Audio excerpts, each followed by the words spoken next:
అసలు అత్యాశ అది మనల్ని ఎక్కడికి తీసుకెళ్తుంది? ఈ ప్రశ్నకు జవాబు వెతుక్కుంటూ ఈరోజు మనం ఒక పాత కథలోకి వెళ్దాం. వేటగాడి గుంత కథ. ఇది ఊరికే ఒక కథే కాదు, మనందరికీ ఒక రకమైన హెచ్చరిక కూడా. మన కథలో హీరో ఒక వేటగాడు. కాని తెలుసా, తన చేతిలో ఉన్న విల్లు బాణాల కన్నా చాలా డేంజరస్ ఆయుధం ఇంకొకటి ఉంది. అదే తనలో ఉన్న అస్సలు తీరని అత్యాశ. సరే, ఈ అత్యాసున్న మన వేటగాడి పేరు రామయ్య.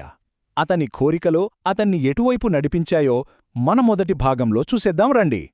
రామయ్య ఏదో బ్రతకడం కోసం వేటాడే రకం కాదు. తన ప్రతి అడుగు, ప్రతి ఆలోచన తనలో ఉన్న అత్యాశ అనే ఓ పెద్ద రాక్షసుడే నడిపించేవాడు. అసలీ కథకి మూలమేంటంటే లోభం. సింపుల్గా చెప్పాలంటే ఎంత దొరికినా చాలదు, ఇంకా కావాలి ఇంకా కావాలి అనే కోరికనమాట. సరిగ్గా ఇదే రామయ్య కథను ముందుకు తీసుకెళ్తుంది. సరిగ్గా అప్పుడే ఒకరోజు అతని అత్యాశకు ఒక కొత్త టార్గెట్ కనపడింది. అడవిలో మెరిసిపోతున్న ఒక అందమైన తెల్ల కొంగ. దాన్ని ఎలాగైనా పట్టుకోవాలి అనే కోరిక మొదలైంది. కానీ పాపం, అదే తన పతనానికి మొదటి అడుగు అన్నతనికి తెలీదు. ఇక రామయ్య వేటకు రెడీ అయిపోయాడు. కాని ఇక్కడో ట్విస్టుంది. తను జంతువుల్ని వేటాడుతున్నాను అనుకుంటున్నాడు, కాని నిజానికి ఆ జంతువులే కలిసి అతన్ని వేటాడటానికి ఒక మాస్టర్ ప్లాన్ రెడీ చేస్తున్నాయి. కరెక్ట్గా ఇక్కడే కథ మొత్తం టర్న్ తీసుకుంటుంది. ఆ కొంగ ఒక చిన్న పురుగును తినబోతుంటే ఆ పురుగు ప్రాణభయంతో నన్ను తినకు, నీకో మంచి ఐడియా ఇస్తా అంది. చూశారా, బతకడం కోసం శత్రువులు కూడా ఒక్కటయ్యారన్మాట. ఇక్కడ మనం చూస్తే ఒకవైపు రామయ్య తన అత్యాశ, తన ఆయుధాలు, తను ఒక్కడే. మరోవైపు జంతువులు ప్రాణాలు కాపాడుకోవడానికి అవన్నీ ఏకమయ్యాయి. వాళ్ల ఆయుధమేంటో తెలుసా?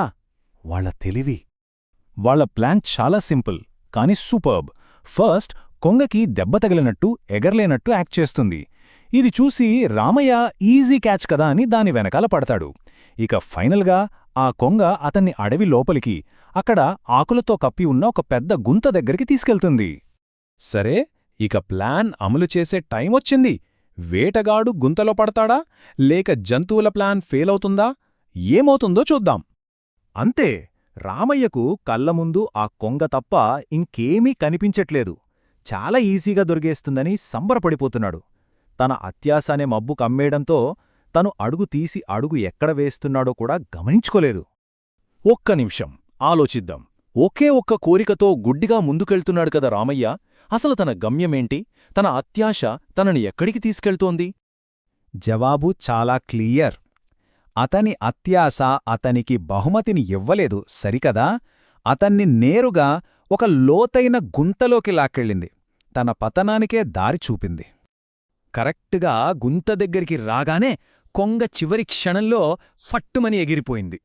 రామయ్య అంతే, ఆకులతో కప్పి ఉన్న ఆ లోతైన గుంతలో దభీమని పడిపోయాడు. వేటగాడే వేటకు బలయ్యాడు. ఓకే, రామయ్య ఇప్పుడు గుంతలో ఉన్నాడు. కాని కథ ఇక్కడితో అయిపోలేదు. అసలు కథ, అసలు పాఠం ఇక్కడే మొదలవుతుంది. తెలివి ఎలా గెలిచిందో చూద్దాం పదండి. పైనుంచి కొంగ అంది, చూసావా, అవసరానికి మించి ఆశపడితే ఇలాగే కష్టాల్లో పడతావని. ఇది మొదటి పాఠం.